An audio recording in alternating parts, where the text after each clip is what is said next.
Ma'am, my pocket watch says 8:30. Dang.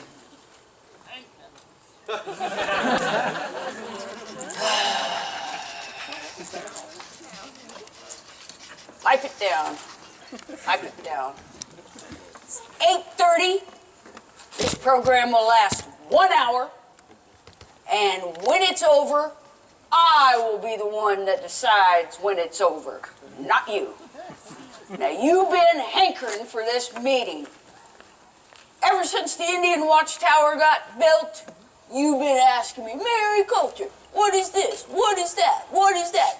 Well, tonight is your night. I'm going to tell you about the Indian Watchtower, and once I do, let your harping cease. Now, during the time, you may need to use a privy, a relieving station, if you will, a John. Do I have any Johns? Well, thank the Lord. It is right down this path. We have a relieving station for you. Don Hitchborn, my general contractor, set it up. It's for you to use. Now, at the end of the meeting, you can walk right down this path, and you can find your mules, your carriages, your motor cars, and if you need transportation of a larger size, take a right, and you'll find that. Now, I notice there's some youngins out here dotted in the group. You know, they seem to like little books. So if you need an autograph, just come on up here after the program, and I'll sign your little book. And if you have done all your book work, and all you want is a little plastic doodad to put on your duds, we got those too. That's enough of that. That's enough of that. Your job as a tour driver is important. You are going to pick people up from the Bright Angel Lodge or the El Tavar, and you are going to drive them the 25 miles out to the Desert View Indian Watchtower. During that time, you can chat it up, you can give them some quiet time, let them settle their differences, whatever. But when you get out to the Indian Watchtower, I want you to know what you're talking about. So, you've asked me, Mary, what is it? What is it?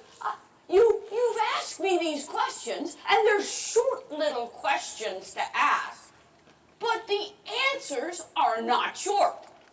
So, I have spent the last 6 months writing a manual for you.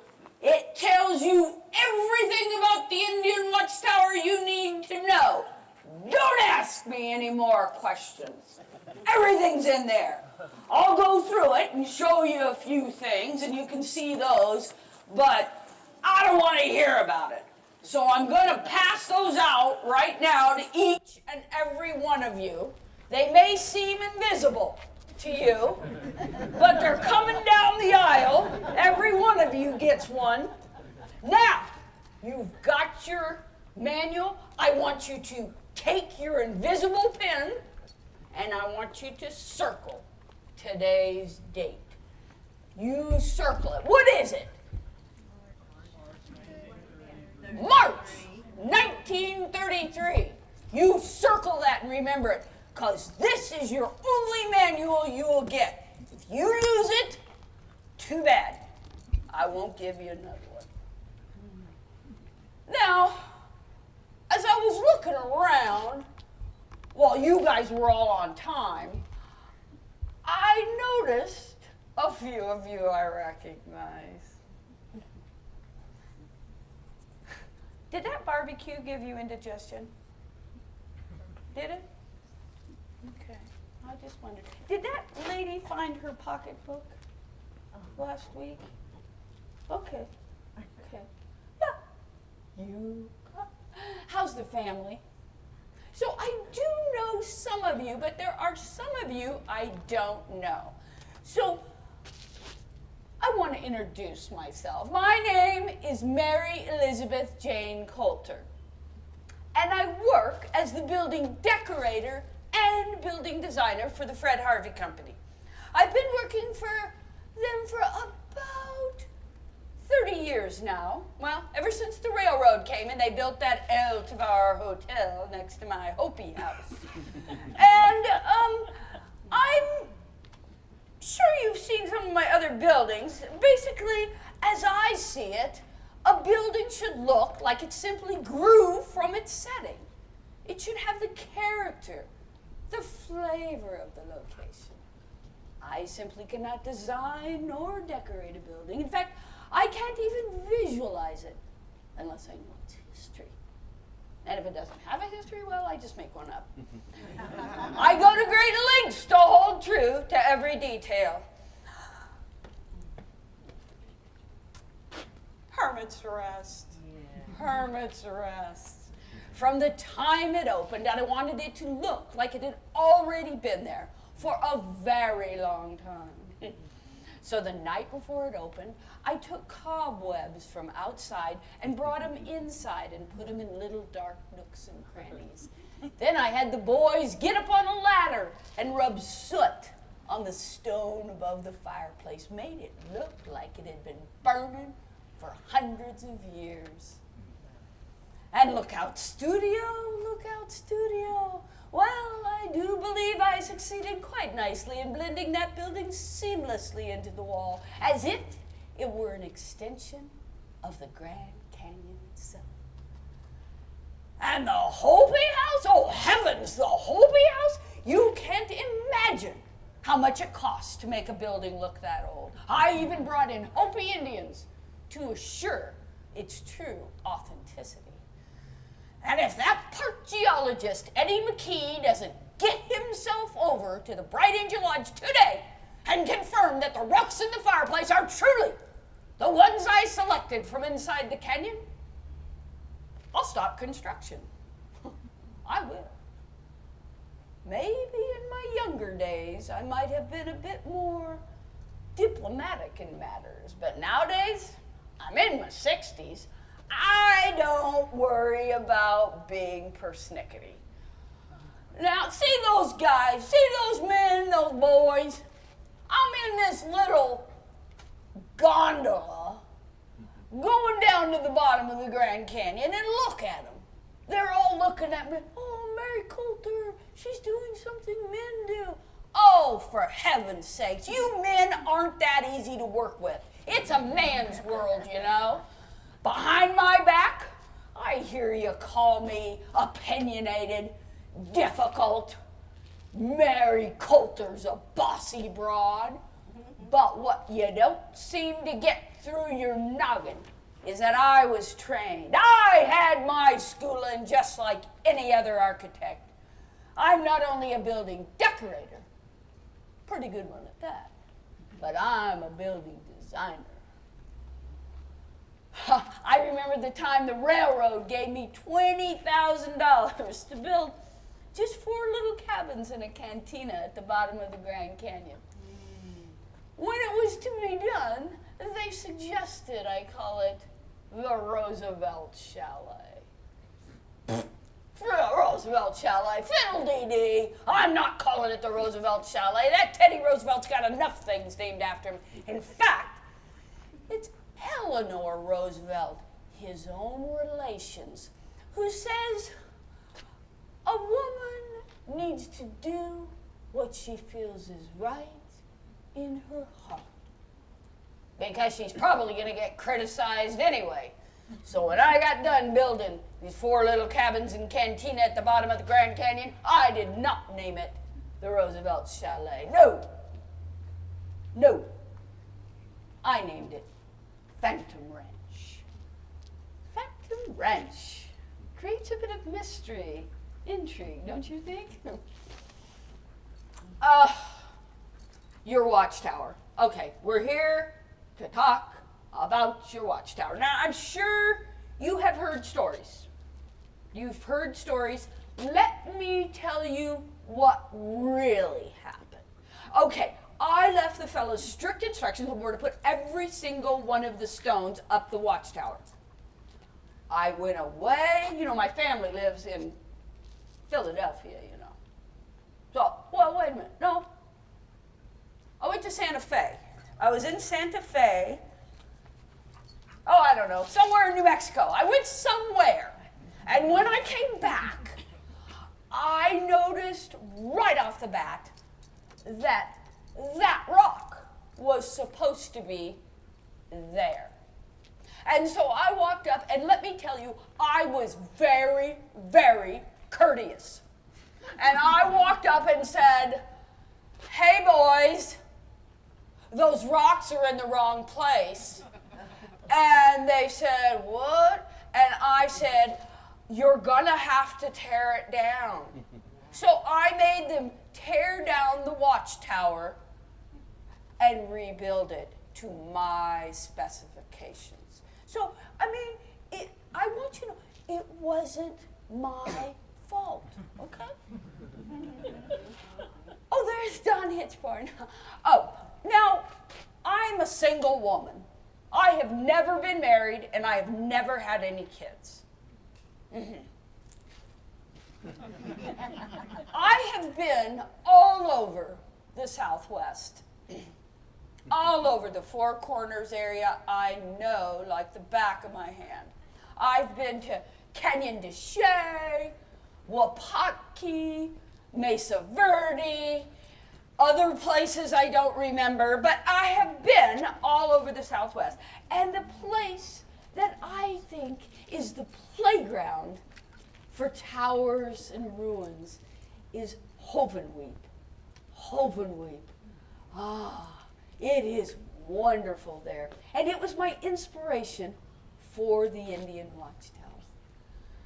Now, you kids look about as bored as you're watching paint dry. Are there any kids who would like to come up here and help Aunt Mary? Would any of you like to come up here with me? Come on! I don't have all day.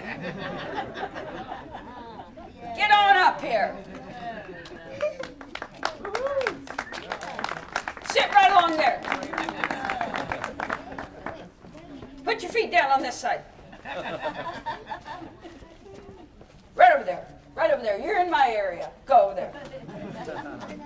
Right over there. All right. So, when you look at a watchtower, that big tall building right there, what do you think it was used for? Do you think it was used for storage long ago? Or to get extra close to stars, to look at stars? Do you think it was for defense? Defense against what? Enemies. Okay. Other tribes. Okay. If you think it was for storage, raise your hand. If you think it was for stars, raise your hand. If you think it was for defense, raise your hand.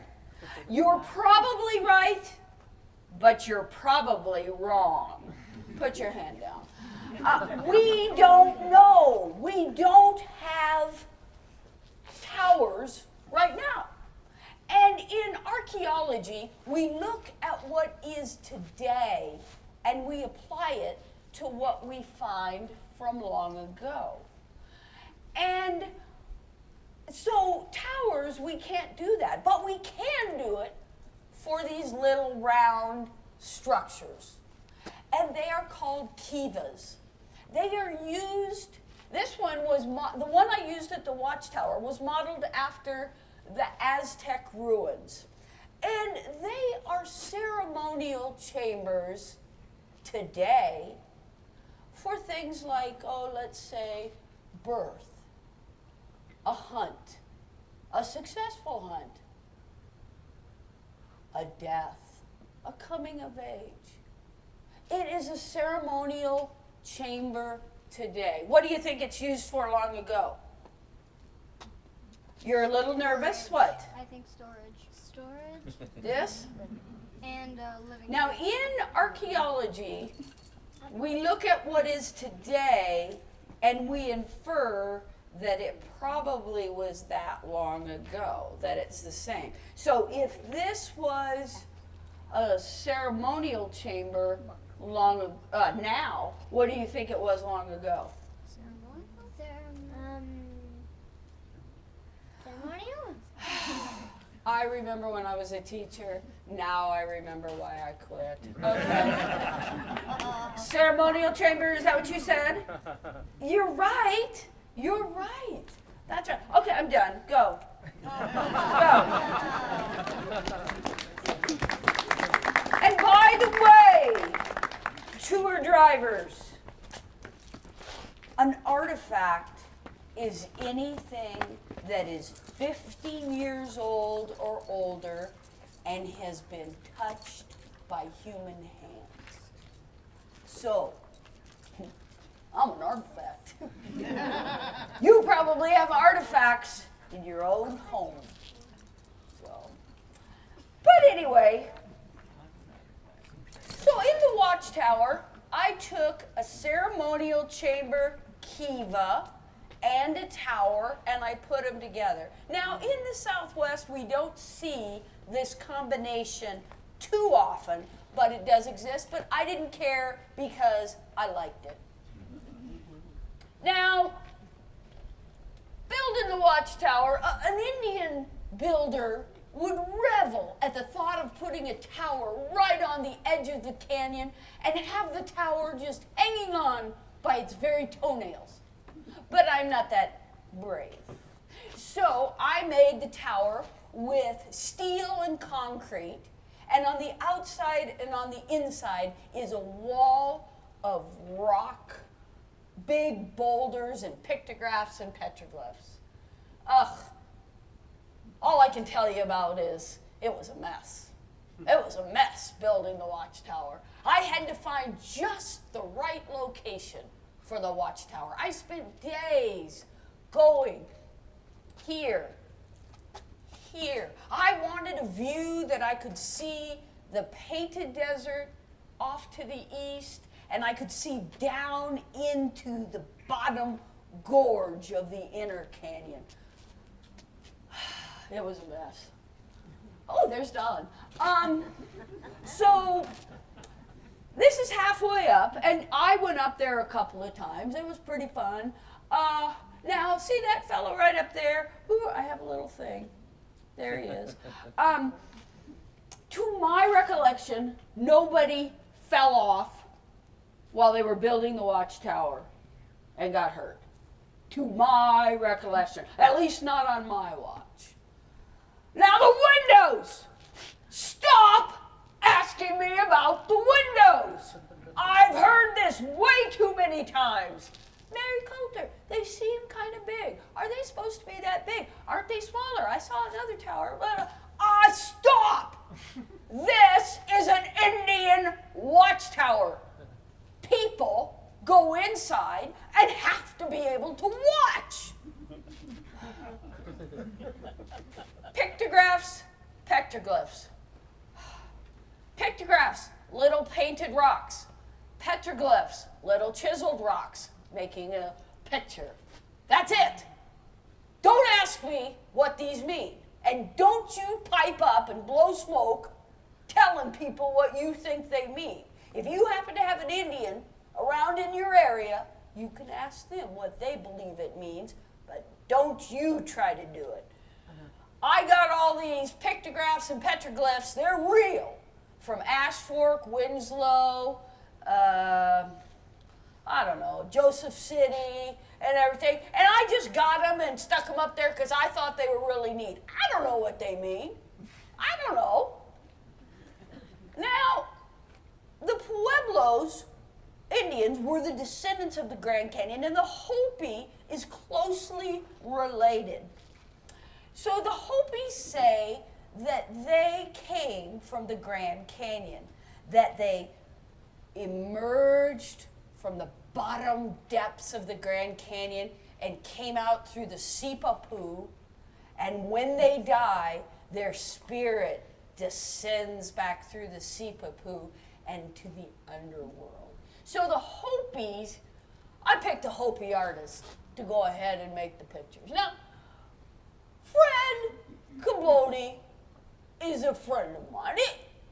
He is a friend of mine, although we didn't always see eye to eye. Not so much. Now, you may hear the story about the paint. The paint. Okay.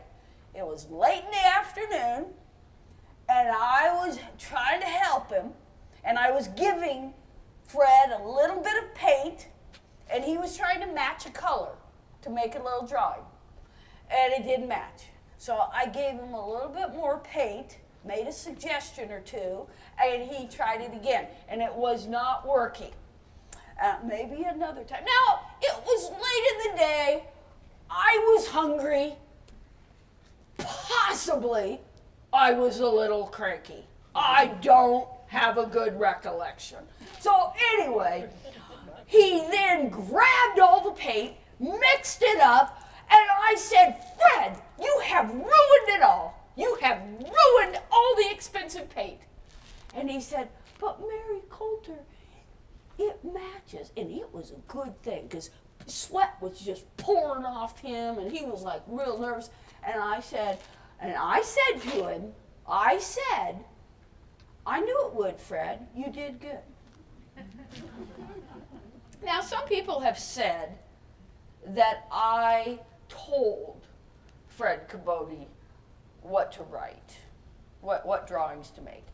And I want to assure you that they were only suggestions. They were only suggestions. Now, of paramount importance when you walk into the first floor where Fred decorated, you'll see a circular drawing. You need to know this story.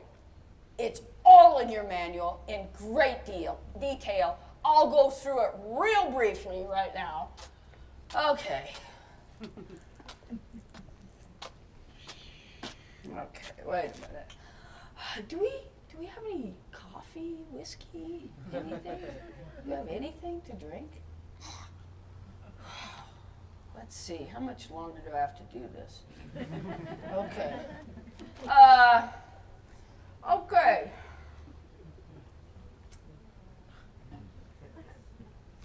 So, starts up here in this corner, and Tio, his family and tribe, lived in the Grand Canyon along the Colorado River. And all his life, he had watched that river go down and down, and he had always wondered where that river went. So one day, he got a cottonwood log, and he dug out all the inside of the cottonwood log and made a little hatch, a little door to go over it. He persuaded his father to let him go down into the Colorado River down the Grand Canyon. So, finally his dad said, you are old enough, Tio, you may go. So, Tio got food from his mother, water from his sister, and a little hatchet from his father. And they put him in, and his father closed the lid and sealed it up with pinyon pine pitch, which is like sticky sap, and stick him in there, let it dry, and pushed his son out. Tio floated along for days. He could hear the water rushing by, and finally, he pulled over to the side. He didn't know it, but it got real quiet, and he thought, oh, I've hit the side, I've beached up. So he got his little hatchet, and he hatched his way out, and he took the rest of his food and water, and he started walking. And it wasn't too long before Tio ran into some other Indians from the Snake Clan. And let me see if I can do this little thing. he met the Snake Clan chief. And the chief said, we've been having some trouble with a snake causing trouble around our tribe. If you can use that little hatchet and kill the snake, I will give you rain sticks and my wife, or I'll give you my daughter for you to marry. Now, when I first saw this, I said, well, it's kind of fortunate that she kind of looks attractive, so it may not be a bad deal. So he, big story, big, huge deal, fights the snake. It's all in your manual. Gets the rain sticks and the prayer feathers. That's a whole other story. Read it. And gets the wife. Okay, let me just tell you a little bit about these pictographs. Right here, you see she's got two little buns on her head. Can you hear me? Yeah. She's got two little buns on her head. Those are called squash blossoms. If you got two of them, you're single. You get married, you get one bun on the top of your head. So in all those decorations, those pictographs all around the watchtower, you can see married, single, figure it out. So he gets his wife, all his doodads, and he goes back to the tribe. Everybody prospers. Blah, blah, blah. So much more. Read it in the manual. Now, occasionally, you might have that unfortunate passenger that just is driving his family crazy. He's a numbers guy. He just wants to know the numbers. Tell me the numbers, tell me. Well, get him out of the vehicle. Pull him away from his family so they can have some peace and quiet. And tell him the watchtower is 70 feet tall. It's 30 feet wide at the base and 24 feet wide at the roof line. That's it. He'll be happy and he'll leave his family alone.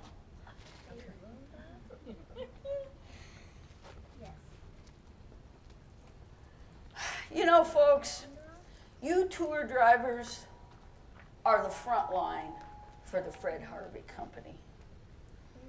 If you find that you all of a sudden have any sorted folks from Williams in your vehicle, try to pull over and get them out. You are representing the Fred Harvey Company in everything that you do. You're going to do great. You're going to do great. You and I know the feel of an arrowhead. We know the look of a pottery shard in a bunch of rocks that seem meaningless. We can look at rocks and know the lives long gone. I think you're going to do marvelous. Pretty soon you're going to be busier than popcorn in a skillet. Our president, Franklin Delano Roosevelt, has just signed into law the Civilian Conservation Corps. They're calling it the CCC. In just a few weeks and months, young, strapping men will come arriving at Grand Canyon, and they will be helping us to make Grand Canyon even better than it is, making it safe. Open your heart to these young men. Open your heart. I, Mary Elizabeth Jane Coulter, hope someday to be your happy passenger. I bid you farewell.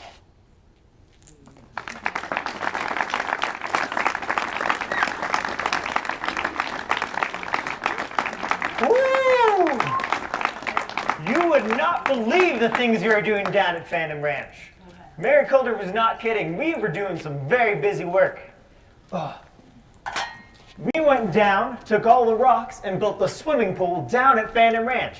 If you told me at the beginning of my 6 months hitch that I would be making a swimming pool, I would have thought you were crazy. Like, a swimming pool in the middle of the canyon? What? Oh, I'm sorry, I'm getting ahead of myself. I'm an enrollee from the Civilian Conservation Corps, and this is my 3rd year working down in the Grand Canyon. So I've been here for a couple years now, and I've been working all over, on the south, down all the way in Phantom Ranch on this pool, but also places all the way up on the North Rim. And before I became part of the CCC, the times were really rough. My dad lost his job. Actually, everyone in my area, in my hometown, lost their job. There was really not enough food to eat. People were trying to grow food, really couldn't get by with that. But thank goodness for President Roosevelt. He established the CCC, and I was able to sign up to help out my family. I was going to get paid a whole $30 a month just for work. Well, 25 of that would go back to my family, but $5 is still a lot of money at the time. But yeah, so back in my hometown, people would just pick up and leave without even letting you know. They wouldn't take any of their furniture, just anything they could fit in their car, and drive off. But I'm glad I'm with the CCC now. It's been really helping out my family. My sister's been able to buy new shoes. It's been great. But when I first joined the CCC, I had no idea where I was going. Was I going west? Was I going east, south? But I found out I was with Company 818 all the way at the bottom of the Grand Canyon. They just put us up in those trucks just like that and drove us all the way there. And they immediately put us to work. They were not playing around. The first thing they had us do is they had us to build a telephone line all the way down from the south rim to the bottom of the Grand Canyon, all the way back up top. That was over 25 miles of line on those little tiny poles. And man, it was hot work. It was over 100 degrees some days. And most of the time we were pretty safe, but sometimes we just wanted to get the work done. Yeah. Right after that, we started, after we finished the telephone pole, we started working on the Colorado River Trail. And I didn't know at the time, but that was the hardest and the most dangerous work that's ever been done on a trail. So we started on the Black Bridge, right down the South Kaibab Trail, and carved 3 miles through that cliff face. And the rock is, I don't know, it's something fierce. It's like really hard. You have to chisel it for hours. I think it's like called metamorphic rock or something. I'm not a geologist. But anyway, we had to use hammers, we had to use drills, we had to even use dynamite once in a while. And they say that rock is from the inner earth itself, from the inner gorge. So I'm thinking it's really old, like maybe 100 years, maybe 200 years. I'm not so, maybe even older. But anyway, we eventually got that done. Yeah, and it was a lot of work. And man, I was tired at the end of that. We worked six days a week and almost the whole day down in the Grand Canyon. But we also got to eat really well, so that was great as well. So we got to have 2 hots and a flop. Oh, sorry, 2 hots and a flop means, 3 hots and a flop means 3 hot meals a day, and then a nice warm place to put your head to flop. Yeah, and we got to have at least 50 cents of food every day. So you think I'm skinny now, you should have seen me back in 1933. I put on about 20 pounds, doing pretty good. But I think my favorite part wasn't the food, it wasn't the work, it was definitely the people I met in the CCC. At Company 818, there was over 200 of us there down in the canyon. And we just became a whole bunch of friends. I met people all over, people from New York, people from Virginia, all walks of life. And we really became a really big family. And we also had a lot of fun. This is a bunch of us heading out after our 6-month hitch. We had military officers who were advising us. And they thought we were a bit rowdy, but we were just having a lot of fun. And we got to do plenty of things when we weren't working. We got to play card games, work some of our hobbies. We even got to pick up skills like plumbing, blacksmith, learn how to typewrite. I haven't been to school since I was 12 years old, and I even got my high school diploma. Yeah, I know how to read a little bit now, too. But we also have plenty of things. We had a baseball team. We also had, Company 818 had a boxing team, actually. I'm not on the boxing team at all. I'm just not very good, got my nose broken a few times. But yeah, that's just a little bit about us. But I also have a buddy who's working on the South Rim, and they're building this big, beautiful wall right outside the village. It was just kind of a bunch of sticks and mud before, and they want to keep people safe. But I did have one buddy who took a fancy to one of the Harvey girls, the girls that worked by El Tovar. So he took this big heart-shaped rock and just put it right in the wall, so you can say, hey, you're pretty special. And been going steady ever since. So the Harvey girl, his beloved, would wake up, look over the canyon in the sunrise and see this beautiful heart-shaped rock. Yeah, but the rule about Harvey girls is you can't get married for 6 months after you start working. Because for a while, they were just getting married as soon as they got to the canyon. So my buddy, he doesn't have a lot of money. So what he's thinking, he's going to get a diamond-shaped rock and put it in the same wall. Stop Yeah, all sorry, Miss Coulter. this garbage. We don't need to hear this. Get back to work. Yes, Miss Coulter. CCC boy.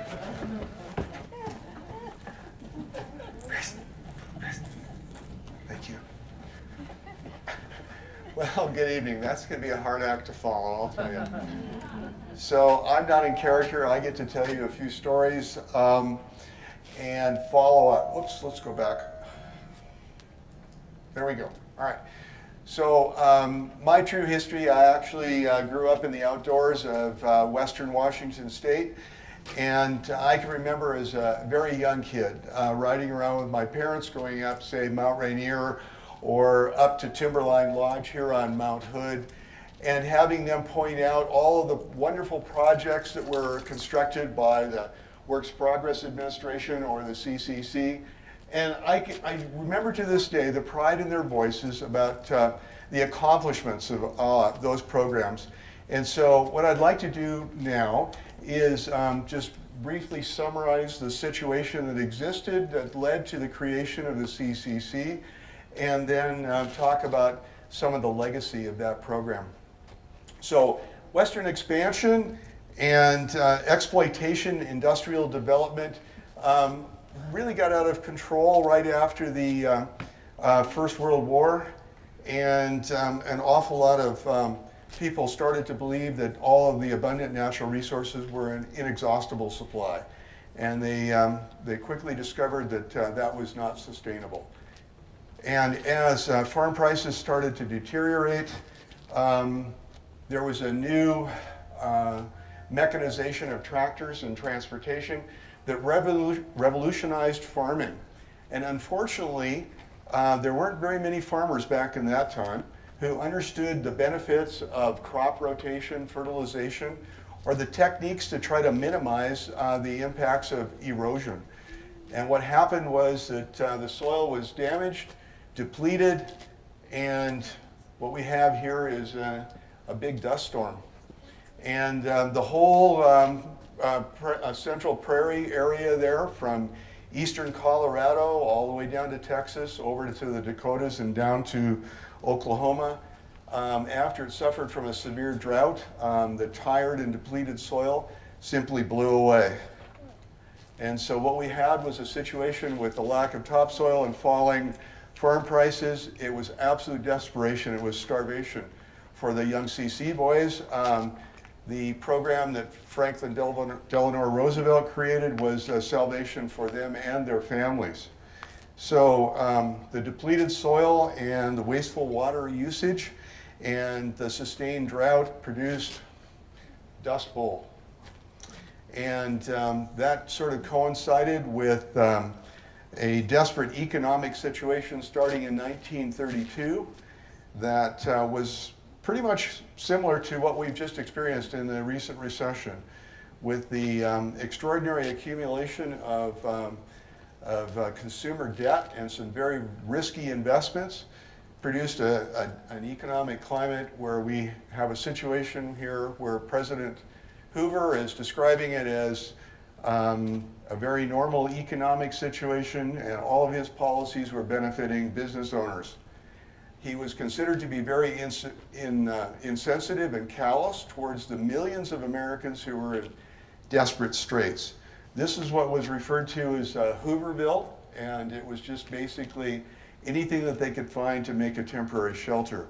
In Seattle, in the weather that they have there in the winter, you can imagine what it was like. At the worst of the Depression, there were 25% unemployment across the country. So, when Roosevelt created the Civilian Conservation Corps, he said, "I propose to create a Civilian Conservation Corps to be used in simple work. More important, however, than the material gains will be the moral and spiritual value of such work." The CCC was an enormous success, a great experiment in living and learning that produced a tremendous legacy for all of us in future generations. So, as the young CC boy described, $25 of their $30 monthly salary went home to the local families. And that allowed them to stay on their farms through the winter. And it also created an economic stimulus for the rest of the country. And when a camp was located near a small town, it actually saved an awful lot of small businesses from going bankrupt. So these enrollees were getting lots of exercise. They were working outdoors. As he mentioned, they were getting three hots and a flop. And they were actually putting on a lot of weight, and that was all good muscle mass. And they had medical care, and they were healthier when they left than when they arrived, there's no question. They also had access to education. An awful lot of them finished off their high school diplomas, and 40,000 men in the CCC became literate as a result of these programs that were provided to them.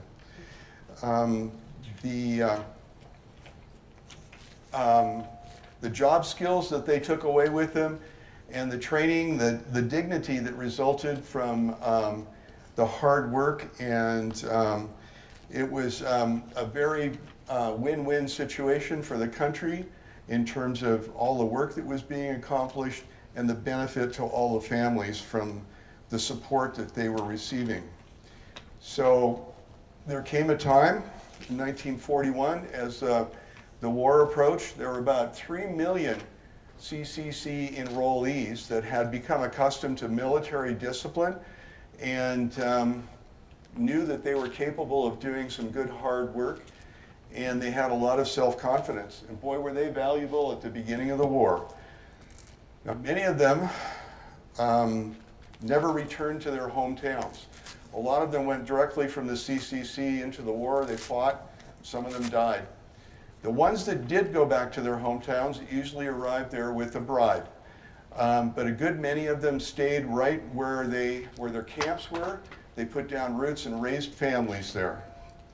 And here's a quote from one of the young men there that had the CCC experience. He said, "The CCC made me a man, made me respect discipline and know how to work and how to get along with people." Now, an awful lot of these guys had never been away from home. They had never crossed their state boundary, and some of them had never left home at all. And they were finding themselves with 200 guys from all over the country, and they had to learn how to work together collaboratively, and they were sharing this unique experience, and they built friendships that lasted a lifetime. So some of the famous men who were CCC enrollees included Chuck Yeager, test pilot, first man to break the sound barrier. And I bet you've heard of some of these actors, Robert Mitchum, Walter Matthau, Raymond Burr. And also there was Norman Borlaug. He led the Green Revolution in agriculture, and he kept billions of people from starvation, and he received the Nobel Peace Prize in 1970. So the CCC changed landscapes. It's transformed eroded farms into forest land, and the public received these incredible facilities which they were able to use for relaxation, recreation, and renewal. And we see here what it looks like today after approximately 80 years. And so my encouragement to you is the next time that you are out in the outdoors and you experience a trail, a lodge, or any of this beautiful stonework, please take a moment to salute the hard work of the young man who left this incredible legacy for us. Here's some more photographs of some of their handiwork. And so I'm going to conclude with this quote, and this is from a former president of the United States. "If future generations are to remember us with gratitude rather than contempt, then we must leave them something more than the miracles of technology. We must leave them with a glimpse of the world as it was in the beginning, and not just when we got through with it." Thank you very much. Enough, enough. We got it.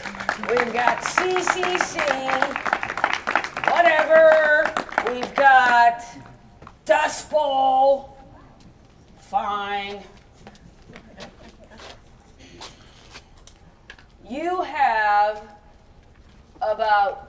minutes to ask any additional questions, and then that will be it.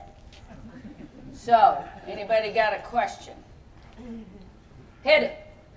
What was your favorite building that you designed? La Posada. All right. Next. It's my masterpiece. Bam. How deep's the Grand Canyon? How deep? Oh, honey. If you dropped a rock from the top, it's 1 mile deep.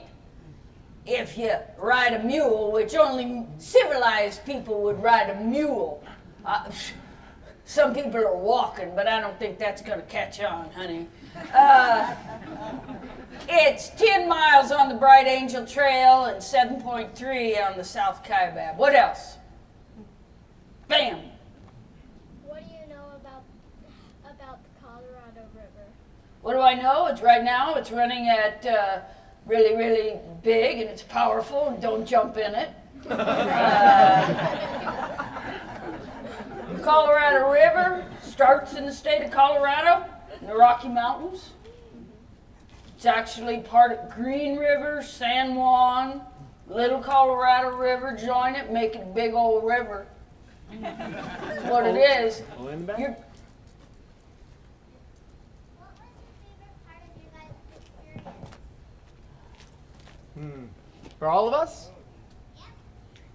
I don't know. I think just being a completely new place, really. Like this, being the Grand Canyon is unlike anything in my hometown, and I'm so thankful to be here every day. whatever. Mary? What was the question? I don't know. One thing you value from your experience. Thing you value from your experience. What do you like? I think the opportunity to hike here and walk and explore, and also the opportunity to interact, meet, and share this wonderful experience with people from all over the world. You know, this is a World Heritage Site. Next. Tell us a little bit about Hermit Camp. What about it? How did people get down there? Huh? How did people get down there? How did they? They used to go down on mule, civilized. They went down on mule, down to Hermit's Camp. You can hike down there now. Now, CCC did buff up that trail a little bit, but some of it's washed out. Yeah, that trail started originally being 2 feet wide, and eventually was around 4 to 6 feet wide in most sections. Yep. So People not big. would pay $25, which is the equivalent of about $250, to come from Flagstaff, 12 hours on a stagecoach, spend the night right here, maybe not right here, but somewhere here. Take a mule down to the bottom of the canyon on Hermit Trail, stay in a tent, eating food out of a can, then get on their mule and come back up, spend the night, and take a 12-hour ride back. That was before the railroad. Once 1901 came, I wasn't bad. Then we started getting people. We catered to the rich Europeans. That's why El Tovar looks the way it does. But I'm going to tell you a secret. The guy, Charles Whitley, that designed that, he never even been here. He never even been here. That's why we have moose head in there. But it's made to look like a Swiss chalet, because all the money in the United States in the early 1900s came from Europeans coming over. So we had to give them something they were comfortable in. Next. Wait. Oh, whatever. So speaking of El Tovar, do you know who they got to go do the interior design of that building? I did the best I could with the building. So if you go down on the Bright Angel Trail to the first tunnel, you go through there and you look up to your left, you'll see some pictographs. She went and copied some of those pictographs and included them in the interior decoration throughout the El Tovar Hotel. I don't mess around. I go for detail. Are you itching, or do you have a question? Oh, another one. Right This here? kid's just driving me nuts. How big is the biggest rock in the canyon? Go ahead. Well, I don't know. How long is a piece of string? Well, let me tell you something. What? When it's cold here in the desert, the nighttime temperature gets 50 degrees colder. So if it's 50 degrees during the day, it'll get 0 at night. So in the wintertime, we get rain and snow comes down and it seeps into the little cracks in the rock. And what does water do when it freezes? It expands. So if you go out about 1 or 2 o'clock in the morning on a real cold night after a rain and you just listen, sometimes you're lucky enough to hear popping. And one little teaspoon of water can pop out a rock the size of a big, huge motor coach. Something big in the 1930s, maybe a train car. I want to follow up on the question about Hermit's Rest. When the railroad did come in 1901, and the Santa Fe Railroad didn't want their passengers, their visitors, to have to pay the exorbitant toll of $1 to access the Bright Angel Trail. They actually constructed a trail all the way out where they put Hermit's Rest at the end, and then a trail that went all the way down to Hermit's Camp. And Hermit's Camp was 4-star back in the day, and that would be a wooden platform with a canvas tent. But they had a real premier chef down there. And you know, he received fresh fruits and vegetables on a cable coming down from Pima Point. They had a tram that brought down fresh fruits and vegetables. And they even disassembled a pickup truck, a Model T pickup truck. They took it apart, put the pieces in that tram, took it down to the resort down below, reassembled it, and they used it to run around. It's still down there. Yep. Is your app going to keep going? Did I answer your question? Yep, sir? Mary, back when you did all this architecture planning and all this stuff, wasn't it unheard of for the woman to be working in a man's world? Yeah. I was the first known female architect in America. There were a few other ones, but I'm the one that got around. It was tough. Let me tell you, it was tough.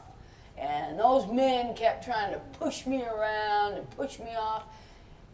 And people say that I had a mind of my own and I was cranky and rude. I had to be that way, and it left me single. Sir? Hey, what was that with the Don guy you kept pointing out? Ah. I'm not going to accept or deny anything. I may be single, but I'm not blind. Is there any new trails being formed down to the river? There are several being remodeled right now, but there's none being currently newly created. There's some in the Kaibab Forest and in different parts, but within the canyon now. Yep, on the right side. Can you still stay in the Phantom Ranch? Yeah, I was there 4 days ago. Yeah. It's pretty hot down there. It's about 110, 115 degrees. Yeah. It's Go not- ahead, youngin. Why did you want to be an architect? Well, when I was a young girl, I got a gift of some Sioux Indian drawings. And I used to look at them when I was in bed at night, and I loved those paintings. Then there was an outbreak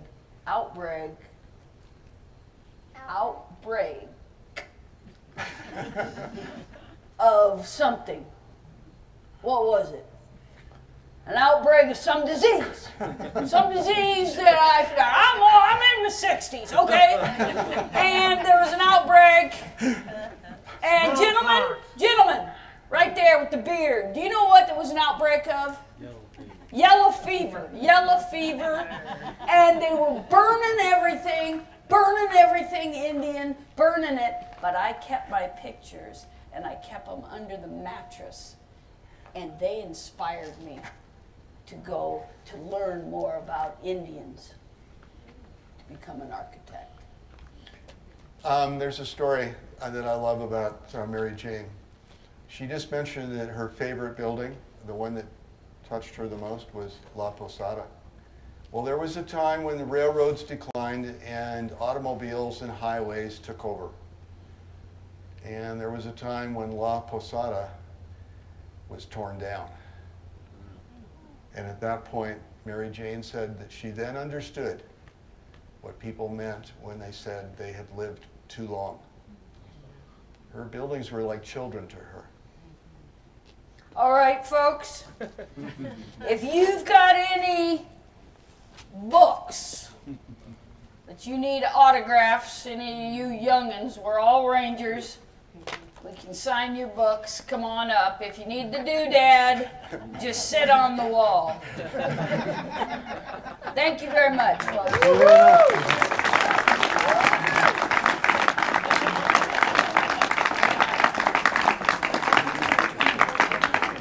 Now you have to write down something that you learned on page 2.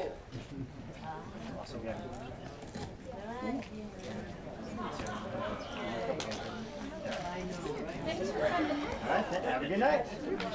All right, you rascals. Yes, how are you? Yeah, good to see you guys. Hello again. I do. Yes. Do you need to both answer, but it was too late? Oh, well, we have, these are a little bit older, but here you are. Okay. Yeah, I've been seeing you all over the place. The visitor center here. What does it say?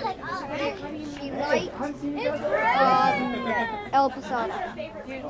That's what you got? Yeah, It's the take-home message. Yeah.